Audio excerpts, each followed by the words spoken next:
ছিল নবাবের সাথে আর রাজা প্রতাপের সাথে এক দ্বন্দ্ব ছিল। তখন মহারাজ স্বয়ং মহাপ্রভু ভাবলেন আমি একটু যাব পুরীধামে, আমাকে নিয়ে যেতেই হবে।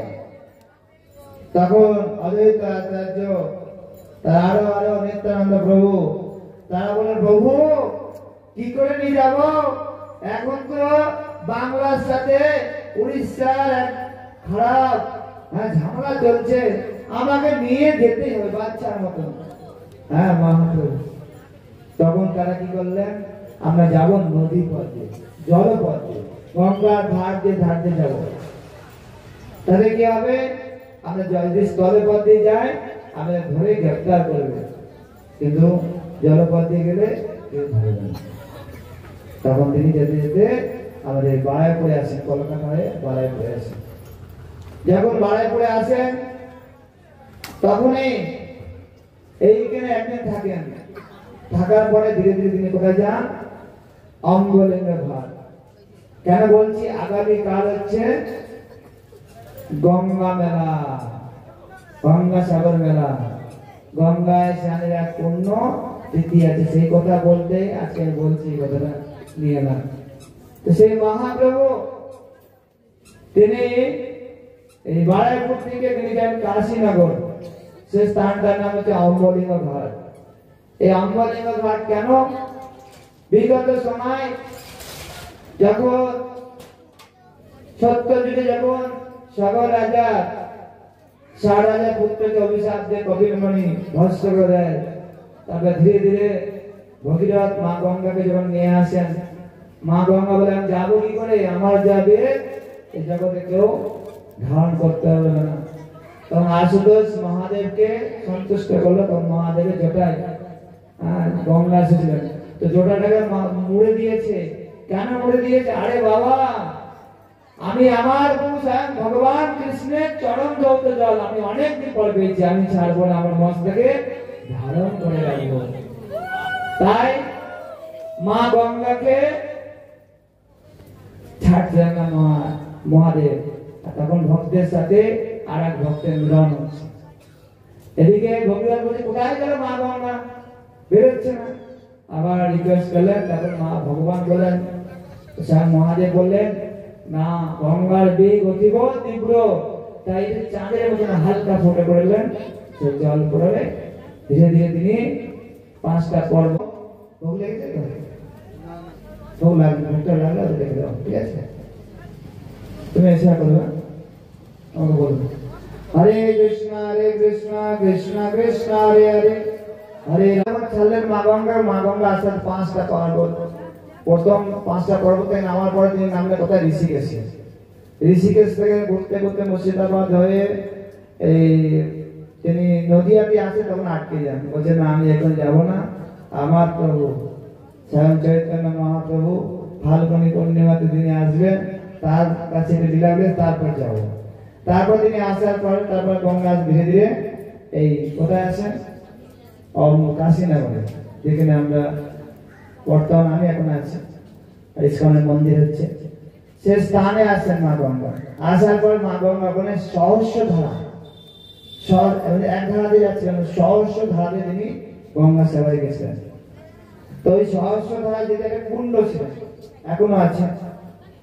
মহাদেব বেনারসে যে কাশী আছে ওটা এখানে হওয়ার কথা ছিল, সমস্ত দেবতারা চাইছিলেন না ভাই এখানে কাশী হবে, কাশীধাম। মহাদেব চাইনি, তাই তিনি আসেননি, সব দেবতা চলে যায়, তারপর মহাদেব এসেছিলেন। তিনি আসার পরে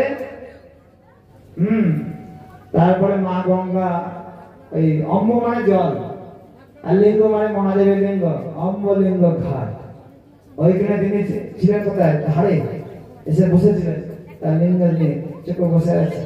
হঠাৎ কৃষ্ণ প্রেমের মাতাহারা হয়ে জলের মধ্যে চলে যায়, পড়ে যায়, পড়ে গিয়ে মায়া গঙ্গা সরকার দিব্য সেই আগের ভাবে আনন্দ আস্বাদন করে।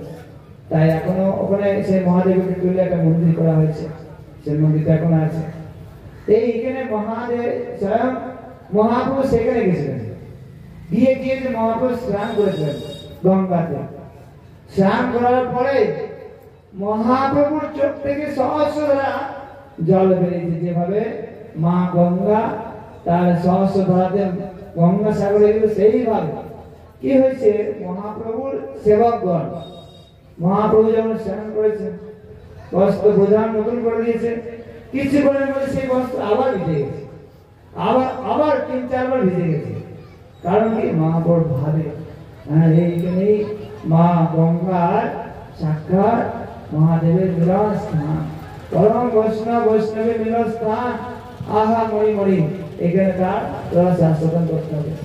এইভাবে মহাপ্রভু আমাদের বুকে আমাদেরকে দেখিয়ে গেছেন যে কৃষ্ণ প্রেম একমাত্র সরল মনে আমাদের গ্রহণ করতে হবে।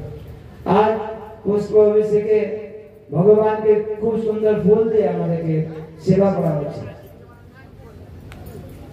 ভগবানের সেবা বিভিন্ন কিছু আছে, মহোৎসব অনেক আছে, কিন্তু বিশেষ সেবা বিশেষ দিন আছে, সেটা একমাত্র আমাদের কাছে করে দেয় কে, বৈষ্ণবগণ।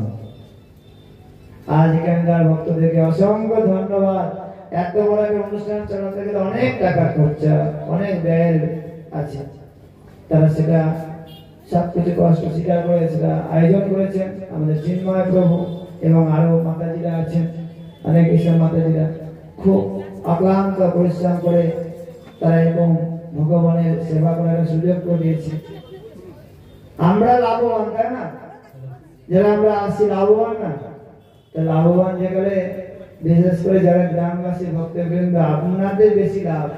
আপনাদের এই বিবেকানন্দ বোর্ড নাকি বিবেকানন্দ নগর নরেন্দ্রপুর স্টেশনের পাশে এই গ্রামের মানুষের কত উপকৃত হচ্ছেন। আপনাদের অজ্ঞাতে যে হরিনাম আমাদের কানে ঢুকছে, ওটাই কাজ হয়ে যাচ্ছে। ভগবানের কৃষ্ণনাম যদি কেউ কানে শ্রবণ করে, ওটাই তার কাজ হয়ে যায়। আমাদের অতীব যত্নদায়ক ব্রেন হলেও, অতীব কষ্টদায়ক ব্রেন হলেও, যদি শুদ্ধ রূপে একবার ভগবানের নাম আমাদের করণে আসে, সেটা আমাদের কাজ হয়ে যায়। কেননা আমরা অলরেডি হাফ ভগবত ভক্ত হয়ে আছে, আর হাফ লাগবে। অর্জুন বলছে না, প্রভু আমি কি করে হত্যা করবো? তুমি চিন্তা করতে পারো, আমি অর্ধেক মেরে রেখেছি, তুমি সে তাজ করে কাজ হয়ে যাবে। তা আপনার অর্ধেক কৃষ্ণের প্রতি মতি আছে, শুধু আপনারা একটু মনোনিবেশ করবেন, চেষ্টা করবেন, আর কিছু না ভাই, একটু ভগবত ভক্তি করুন। কেননা এটা তো ভগবান আমাদের জন্য এত কিছু করছে, তার জন্য আমি কি করছি? সকাল থেকে দিন পর্যন্ত গাধার মতন আমি পরিশ্রম করছি, তাই না? কার জন্য করি? না বুঝিল ভ্রম। এত পরিশ্রম করি কার জন্য করি? না বুঝিল ভ্রম। কেন? একটু ভাবি না যে আমি এতটুকু খাদ্য হলে আমার 2টো রুটি, একটু সবজি হলে আমার 3 বেলা এখন গেলে আমার দিন চলে যাবে। কিন্তু হাজার হাজার লক্ষ লক্ষ টাকার জন্য আমি আমার রক্তটাকে জল করেছি, লাস্টে গিয়ে আমি ভূতের জন্য ছেড়ে যাচ্ছি। আমার অতীব কষ্টের ধন ভূতের জন্য ছেড়ে যাচ্ছি। আমার ছেলে পেলে প্রতি পুত্র পরিজন যারা আছে, এই টাকা পয়সা নিয়ে যদি ভালো কাজে লাগালে খুব ভালো, যদি মদ নেশা খারাপ কাজ করে, তার ফল ভোগ করতে হবে। সেই কি করে ভোগ করতে হবে? কি করে আমি ভোগ করবো? কারণ ওটা আপনার কর্মের টাকা। আপনার কর্মের টাকা যদি ভগবানের সেবা লাগে, তাহলে সার্থক হলো। যদি আপনার টাকা নিতে ফলটা ও যতটা ভোগ করবে, আপনাকেও ততটা ভোগ করবে। মৃত্যুকে জয় করার জন্য তারা রেডি, প্রস্তুত। আমরা সবাই মৃত্যু যন্ত্রণার ভয় ভোগ করছি। কেন বলুন তো? আমার মৃত্যু কত ভয়ঙ্কর রূপে হবে। আর মৃত্যু যন্ত্রণা কেন ভোগ করতে হবে? তার কারণ আছে। তার কারণ হচ্ছে এই মৃত্যু যন্ত্রণা এত তীব্র, মানুষকে ভয় করা কর্তব্য। একটা বলা হচ্ছে মৃত্যু যন্ত্রণা, একটা স্যাম্পল উদাহরণ দিচ্ছে। একটা কামড়া বিচে আছে, তো 2টা দাঁত, পিছনটা হুল। সে দংশন করলে আমাদের জ্বর 2 দিন হসপিটাল থাকতে হবে। 40,000 কাঁকড়া বিছে একই জায়গায় দংশন করলে যে যন্ত্রণা আমাদের দেহ থেকে আত্মা যখন চলে যাবে ওই রকম আমাদের যন্ত্রণা হবে। ও যন্ত্রণা ও খুব মানুষের সহ্যই করতে পারে না যন্ত্রণা। দেহটা যেরকম শরীরের মধ্যে প্রবেশ করে যেরকম যন্ত্রণা আর বেরিয়ে যাওয়াও যন্ত্রণা। যাই হোক, এখানেই শেষ নয়। আবার কি হচ্ছে, আমি যে পাপ করলাম তার জন্য আমাকে আবার একটা শরীর দেবে, কোথায়? জমাদায়। কি বলছেন তো ধস? কোন জন্ম আছে নাকি, মৃত্যু আছে নাকি? কিছু নেই, এখানেই সব শেষ, তাই নাকি? শেষ নাকি সব? কারা কারা বিশ্বাস করেন এখানেই জন্মালে শেষ আর মরে গেলে শেষ? কারা কারা বিশ্বাস করেন হাত তুলো। আছে জমানায়? মাথায় বুঝতে পারেন আছে জমানায়? আমি বলবো কেন আছে? আমাদের দেশে যেখানে ভালো মানুষ আছে, খারাপ ব্যক্তির জন্য জেল আছে। কেন জেল আছে? তাদেরকে জেলখানা নিয়ে গিয়ে শাস্তি ভোগ করতে হবে। কেন করা আছে? দেখে সাহস করতে হবে। আমরা পাপ করলে ভগবানের জেল আছে। এই ভূমন্ডল ঠিক নিচ্ছে। হ্যাঁ, 8টা আবরণ, খ্যাতি, তেজ, মরুদ্গম, মন, বুদ্ধি, অহংকার। এই 8টি আবরণ, মানে পৃথিবী আছে, তারপরে আবরণ আছে গোল আকার, রিংয়ের মতন একটা স্তর, এত মোটা, মানে বলছে দেয়ালের মতন, প্রায় 10 ইঞ্চি একটা আবরণ। প্রথম আবরণ খ্যাতি, তেজ, মরুদ্গম, পর্ব দেয়াল। তারপর আবরণ করতে, তারপর লাস্টে যে বিলে জানা, হ্যাঁ, বিশাল জলাকার, মানে এটা সৃষ্টি লীলা বলছে।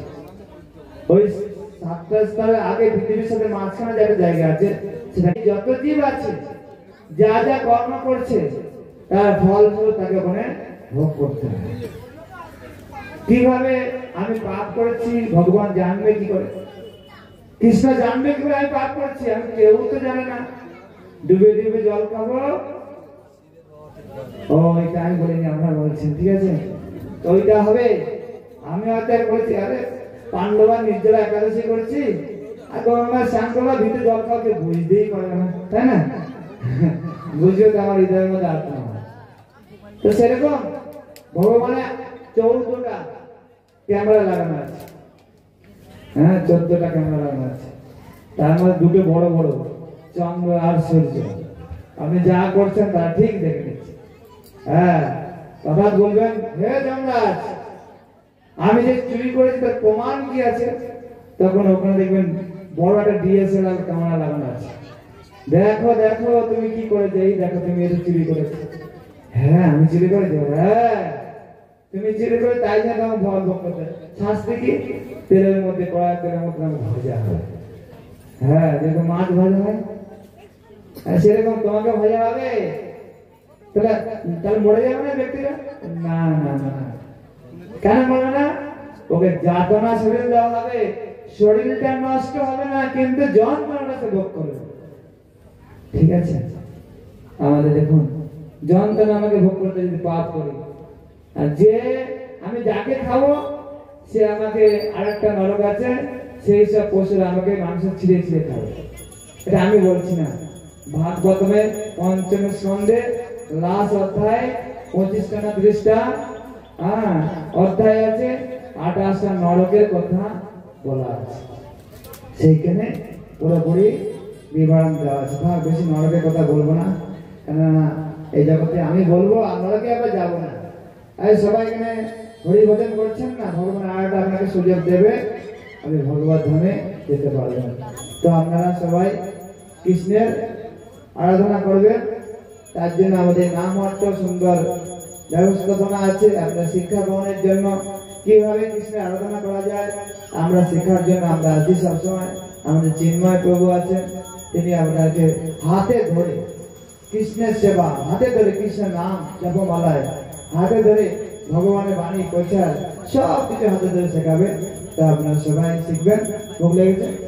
তা আপনারা এখন আমাদের সুদূর মধ্যম গ্রাম থেকে আমাদের জগৎ পালক প্রভু, তিনি আপনাদের কাছে ভোগ আরতি কীর্তন করবেন। এখানে আমি রাখবো হরে কৃষ্ণ কৃষ্ণ কৃষ্ণ হরে হরে, হরে রাম রাম রাম হরে। তো আমার যদি বলতে কোনো যদি ভুল হয় আপনারা ক্ষমা করবেন। নিতাই গৌর প্রেমানন্দে।